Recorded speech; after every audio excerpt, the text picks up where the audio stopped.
Olá, jovens padawans. Hoje a gente tá aqui pra falar de Missão Impossível Fallout. Que eu já vou dizer logo de cara. É um filme que deu tudo que eu queria. E muito mais. Foco no muito e no mais. Porque é um filme que ele é longo, mas ele diverte pra caramba. As passagens, elas são esticadas às vezes, mas funciona porque tá tentando fazer. E é sempre assim, eu quero ver o Tom Cruise correndo. Tem o Tom Cruise correndo. Me mostra o Tom Cruise na moto agora. Tem o Tom Cruise na moto. Tem uma perseguição maluca no helicóptero e você sabe que o Tom Cruise estava pendurado em algum lugar em algum momento do filme. Acontece. Então esse tipo de coisa que você queria ver, acontece durante todo o filme. É um filme mais que competente, porque a direção de ação é muito foda. Não é toda picotada, mas tem cortes certinhos pra ter aquela energia dentro da ação. É o frenético sem ser impossível de entender. Exato. É uma coisa que o Greengrass sabia fazer no Bourne. Sim. Os primeiros, principalmente. Assim, aquela coisa de dar energia pra não ficar um troço muito também estilizado, que nem 300, por exemplo, que é uma ação legal, mas é totalmente estilizada, tem que ser um negócio um pouco mais realista, então você dá uma energia ali, põe uns cortes pra ficar aquela coisa que você fica... Hã? A fórmula de Missão Impossível já ficou bem clara a partir do primeiro filme. Pra dar certo em alguma medida, o primeiro e o segundo filme você percebe isso porque um deu certo e o outro não deu certo, que tem que ser o Tom Cruise fazendo alguma maluquice e um bom diretor. Se no primeiro filme a gente tem lá o De Palma e depois vem J.J. Abrams, que tipo faz dessa nova geração mais fraco, o Christopher McQuarrie ele faz uma direção que ela tem muita energia, sabe onde quer chegar. E no momento que ele vai ser expositivo, ele não para de mexer a câmera pra que não fique chato, por exemplo. Porque Missão Impossível é isso, cara. Você não tá ali pela história. Não tá. Nem um pouco, assim, porque se você for parar pra pensar... Não faz sentido. Não faz sentido, mas tipo, eu assisti também o quarto, o quinto... Sim. Nenhum deles faz sentido. E eles não querem fazer sentido. Não, porque, mano, é uma agência chamada Impossible Mission Force. Tipo, isso é muito absurdo. Sim, então assim, tipo, sei lá... Toda vez eles roubam o urânio dos russos. Exato. Sabe, a Coreia do Norte passou 20 anos tentando desenvolver arma nuclear, mas eles fazem um minutinho ali porque tem um especialista. Então assim, mas foda-se, entendeu? O importante é rechear cenas de ação com alguma historinha ali pra te manter entretido. Mas você vê que o roteiro, ele tem diversos momentos que são muito inteligentes. Por exemplo, o Ethan Hunt, novamente ele, tendo que correr atrás de uma pessoa ou de alguma coisa. Quando ele chega lá, ele tá frustrado porque não deu certo o plano dele, mas ao invés do filme simplesmente jogar na cara, tipo, não serviu pra nada essa ação, eles te dão uma nova informação. Seja um aspecto pessoal do Ethan Hunt com algum personagem, seja uma nova informação quanto ao equipamento nuclear. Eles sempre jogam alguma coisa no final pra que não fique só aquela ação de graça aparente. É uma ação de graça, porque tá só correndo. Mas... Sim. Que é uma coisa que muita gente criticou no Last Jedi. Quando o Finn vai até o cassino e daí no final não dá certo. Que é importante tematicamente, né? Mas não mas discussão assim. É que fica aquela coisa assim, tipo, até que ponto a pessoa tá intencionando isso. No The Last Jedi, a gente vê que tem uma intenção de ser uma coisa, tipo, frustrada, vamos aprender com isso. Mas aqui funciona porque, como é tão despretensioso, assim, a gente não tá querendo chegar em lugar nenhum. Tipo, termina o filme basicamente porque terminou a missão, assim. Velho, eu falei pra você, é o Velozes e Furiosos que deu certo. Deu muito certo, exato. Porque Velozes e Furiosos é demais, assim. É muito cultura machão, assim, sabe? É um troço que... foda-se. Missão Impossível é o James Bond galhofa, entendeu? Sim. Os americanos vão falar, nossa, os caras têm lá um espião famoso, vamos fazer o nosso aqui.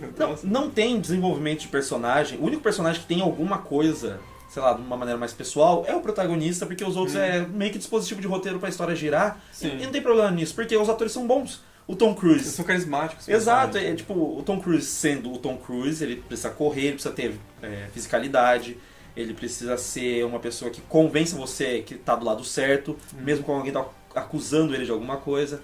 Então, esse tipo de coisa, trazendo o Henry Cavill, que, ele é colocado, tipo assim, ele é um galanzão, o Superman, e aqui, desde o primeiro momento, você começa a desconfiar dele, porque você sabe que ele tá ali pra monitorar o Ethan no que ele tá fazendo ali dentro da história. Com o famoso bigodinho. Com o famoso bigodinho. Mas uma coisa que eu acho interessante desse filme é que nem você falou, os personagens não têm desenvolvimento porque não é o propósito. Não é, exato. Só que eles funcionam muito bem dentro da trama, tematicamente. Sim. Então, por exemplo, você tem ali a Michelle Monaghan que volta como a esposa dele pra dar aquele sentimento de perda que ele tem em relação à própria vida dele.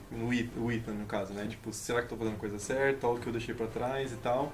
Ao mesmo tempo, a Rebecca Ferguson é aquela ideia de futuro que ele poderia ter. Exato. O Simon Pegg é o brother que ele nunca deixaria se machucar. Então funciona muito bem. E daí entra o vilão. Sim. Que é uma coisa que meio que virou moda ultimamente por causa do... É claro que não foi por causa do Black Panther, porque não daria tempo de fazer o filme Sim. copiando um filme em fevereiro. Exato. Mas é uma tendência atual, que é modular o vilão a partir do herói. Sim. Então você faz o antagonista colocando basicamente os mesmos pontos que o herói quer.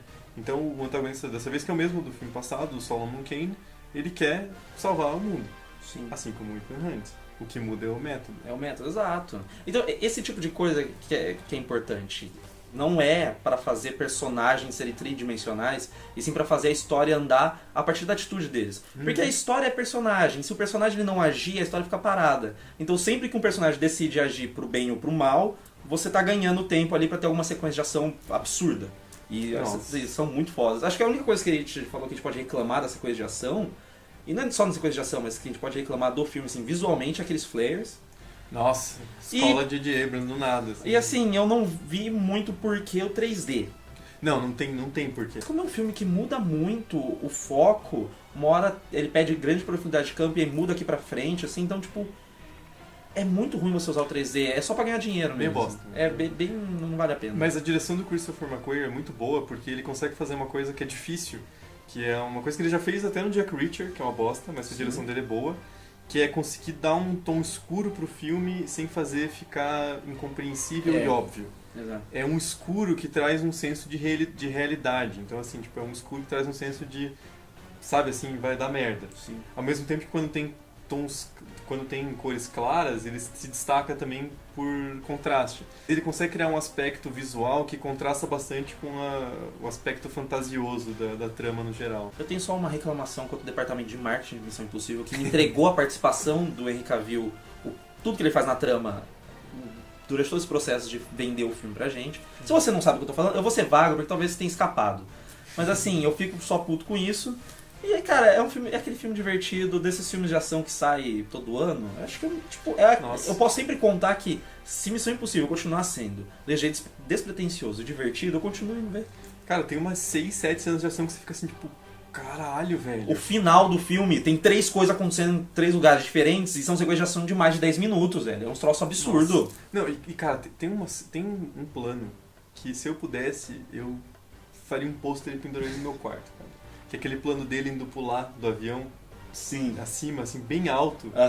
Nossa, que coisa linda, cara. Aquilo ali. Presta atenção no que eu tô falando. É igual aquela cena do Luke Skywalker, já que a gente falou de Último Jedi, olhando pro AT-AT, assim. Nossa. Cara, você não vai lembrar o que aconteceu na trama. Porque você não lembra. Eu assisti ontem, eu não sei a diferença do Ghost Protocol pro o outro lá que eu nem quis, o Rogue Nation.